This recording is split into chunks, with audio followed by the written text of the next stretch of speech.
Hello and welcome to another Monster Hunter exhibition video. This is Latican014, and in the last one we hunted down the troublesome pair quest, and I just decided that we were supposed to take out low-rank Teostra this time, so we're going to go do just that. But before we actually do anything else, I did say we were going to use Knockout Dragon Sword, but I kind of skipped out on that idea, mainly for the reason of I've already used the longsword, and might as well try to show as many weapons as I can. So right now we are using a hammer, which is I believe it's the Judgment Hammer, and it's the final one of the final best raw damage hammers that we have. So now, just to tell you now, Teostra is an Elder Dragon, and we have not showed an Elder Dragon off on my channel yet, so I just decided that we would do that. So let's get started. Now, Elder Dragons, usually if you don't have the right equipment, you will end up at the 25-minute mark, they will flee, and they will still stay injured depending on how much. Well, you have to do enough damage to make them flee, otherwise you fail. It'll keep going. So right at the 25-minute mark is when they are allowed to flee, and that usually means they are at least near 50 or 40% health left, and you can do the quest again and they'll be at the same exact health that you left them off last time, so you can finish killing them then. So to break Teostra's horns, you will need a dragon element of some sort on your weapon. So on this weapon, it's completely raw damage, so it's straight physical damage, and that's all there is to it. So I have my cat equipped with a dragon element on it, so I will be able to break the horn in this video. Now, as I will show you, that is the circle attack with the PSP, and start the triple pound. Now you can chain them together and have a 4-hit combo, but most people just do the triple triangle attack. So it's called the triple pound. The last golf ball swing is the most damaging attack out of all of it. It will do a complete 100% damage of the hammer. And here's some other charging moves that we can do. The first charge was just 1 hit, second charge was 2 hits, and the third charge is a super pound. As you can see, there are other ways to do it. If there's an unsheath attack, you can unsheath into a charge right away, so you can move. And as you can see, you have pretty good movement when you're charging a hammer. Quite nice. I am experiencing a little lag, so I can't exactly tell when these events are happening. And there's the spinning attack, and after 3 full circles, or 3 full cycles of it, if you push the triangle right at the right moment, you will do a golf swing at the end. So it's good to learn that, because it is very useful for doing good damage to a target if need be. So right now we are making our way to the area where Teostra is. Now, the first time you meet Teostra, he will appear in Area 6, but I forgot that at the moment, so I just went to Area 6 to check if he was there. But afterwards, usually you will find him if it's at Volcano. He will be at Area 7 or 4, and he will alternate between those two. So, currently, the bad thing is, I do reach Area 7, but the problem was that I took too long, and he's already flown away. So, being smart enough to bring a freaking Farcaster with me, I go ahead and grab it, and head my way out. So we return back to base camp with the Farcaster and head to Area 4 again. And as you can see, he is right there, right in front of us. So the thing is, when the monster first spots you, your guy will usually flinch and is like, "Oh crap, he spotted me!" But if you sheath your weapon or unsheath it quick enough, then it will stop that from happening. Now, Teostra is dangerous mainly because it does decent damage as an Elder Dragon, but also because it has a fiery aura that damages you as long as you're in close proximity to it. The thing is, I'm wearing Lava X armor, which is made from a Lavizioth, where it protects me from terrain damage, which his fiery aura is actually considered terrain damage, and so is walking close to the what do we call those? The edges near the lava. They roll right out of the way. Get over there. Come on, triple pound. And I completely missed that, so it's a little upset, but I do make my way out by rolling at the exact moment. And those are called moments of invincibility, or MOIs. Very good to learn them, and useful for avoiding quick attacks. You see he's reactivated his fire aura. I'm not going to take damage, but that wind press that he did blow me away.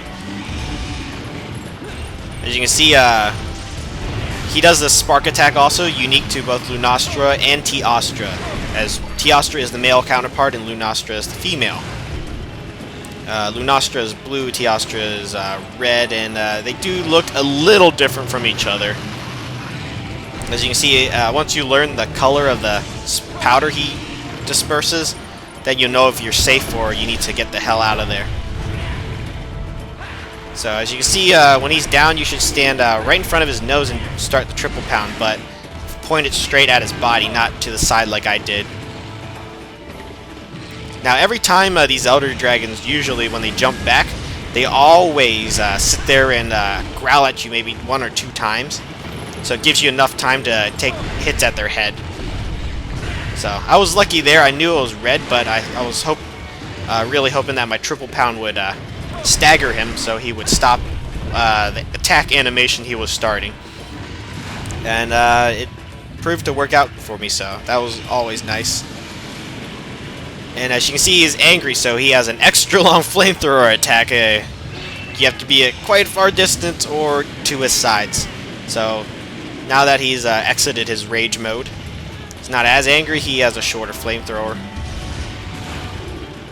Now, man, it's hard to see what's going on. Trying my best for this post-commentary. Well, cool with me. Now, it was close range, but it was not right on top of him, so I was lucky there and got my hits off. Very nice to stagger. Now, even with G-rank equipment and fighting against low-rank Elder Dragon, it still takes about 15 to 20 minutes to kill him. Yeah, they have that much health. I mean, they aren't tough at really, but they do have a shitload of health, and it is hard to deal with. Especially, high rank is not that bad. I just didn't want to do high rank quests because I knew it would take upwards of 20 to 30 minutes to complete it, and I didn't really want the video to drag on that long. So, I just decided to do a low rank so you can show off the Teostra Elder Dragon. Now, there are other Elder Dragons. See, Kushladora, very, very annoying dragon if you do not have Dragon Windbreaker or some sort of thing to guard you against strong winds. And right there, I got a little greedy, so I got blown up for that. As you can see, my speed burst has ended, so take another chug of the power juice to get another duration of infinite stamina. Always good to have infinite stamina when you are using hammers, both types of lances, and bows. Other weapons is not as necessary.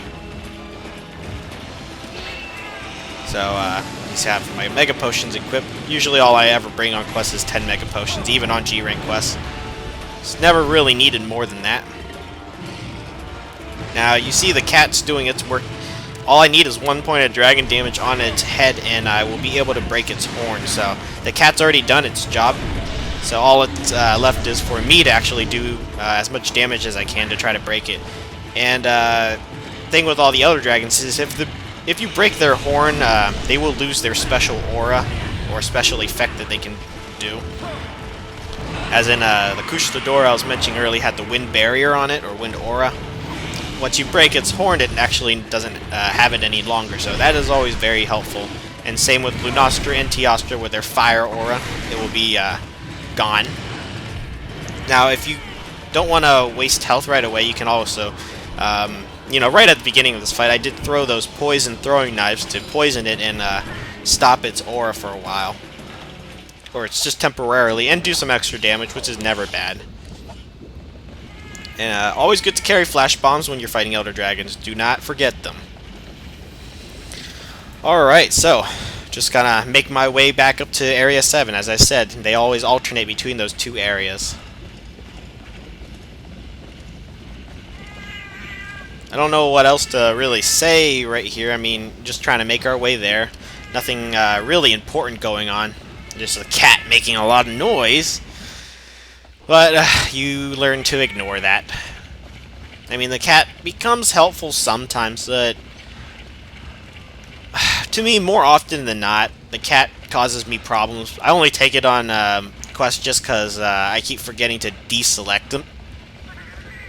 But only in this quest that I take the cat in and give it dragon elements so I can use it as a key to unlock being able to break their special parts, like their horns.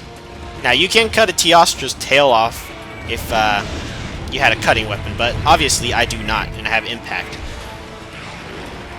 Now, the good thing about impact weapon is you should usually be aiming for the head, because if you do enough... Well, let me explain first that impact weapons also do KO damage, which is knockout damage, if you don't know what KO means. But I'm pretty sure by today's generation of gamers, everyone knows what a KO is. So, I guess it was pointless for me to, discuss that just a little bit. But, yeah, I got a little lucky there. Really close, could have singed my ass. So, yeah, with the KO damages, if you rack up enough KO damage on a monster's head, they actually become knocked out, like it says. And with that, they will be free for many hits. So if you're with a group of hunters, and you have one hammer guy, he should be the one that's targeting the head. So that the rest of the hunters can get massive damage output in that short amount of time. But with one single hunter, it's not as important. But there you go. You just saw the horn break. Very nice. Now the cat doesn't take damage, so the cat will be out a little longer for me. Always nice. So you can see, get my knockout right here, I think. Nope, not just yet. You will know when a monster is knocked out by the stars over its head. Alright, as you can see, you see stars over his head now. It means he's knocked out and he will be on the ground for quite some time, so take your free hits now. Same effect happens when they are in flash bomb, so it's pretty much the same thing. Now, really, there's no other point to actually attack the head anymore. I don't know if it takes more damage in the head, but right now the safest spot is to attack at the back hind legs. And when it starts turning, just take a quick roll forward and you should be at the back again. So very useful for fighting most Elder Dragons except the Camelos Elder Dragon that I guess I can show sometime in the near future. Don't really feel like fighting it, but I can if I want to show it later. And there, usually you wait till as soon as the moment it starts turning, you throw the flash bomb toward your screen, and you should be able to flash bomb them easily without them avoiding it. Alright, slowly we are making our way to beating the Teostra. And yes, the only thing bad is I do not have hearing protection on or any high-grade earplugs, so I can't block those screams. But the cat is there to hit you out of the scream stun animation. But the main thing is, usually you recover quick enough that the cat is kind of pointless, and what really ends up happening is the cat just staggers you for an extra second. So that is really, really annoying to me. And if there was this live commentary, you'd probably be hearing me rage every time it does that. But good thing I do post commentary, right? So right over here. Just get a good timing in. I think I get blown up by more powder over here because I get a little greedy. Don't know what happens. Nope. I just narrowly avoided that. And probably a bad idea for me to actually stun him when he's in the lava, because I can't really get to him, and when they are stunned they do random attack patterns and it's hard to exactly know where they're going to be headed. Alright, so here we go.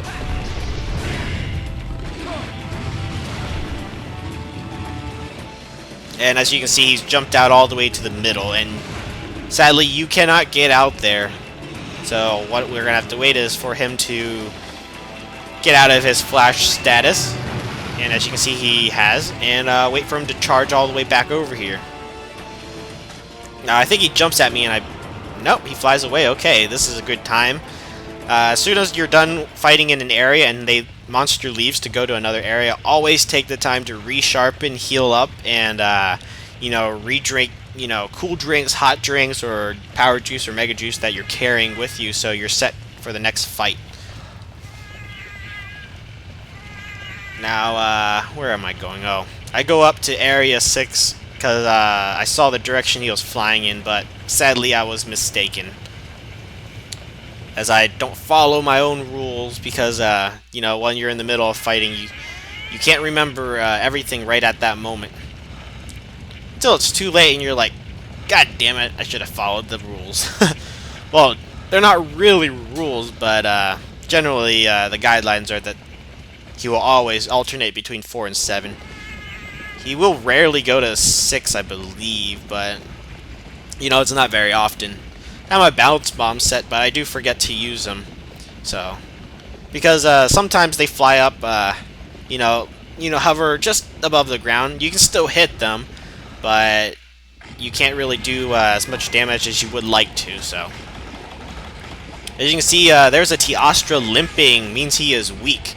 Now the thing is this is my first time ever seeing a Teostra limp out of all the times I've actually killed one. So that was a pretty cool sight for me, because you know, it has a limping status, but even on the wiki it says it's very rare. So kind of happy. It's like seeing a shiny Pokemon. Not showing like seeing these Elder Dragons show their sign of weakness.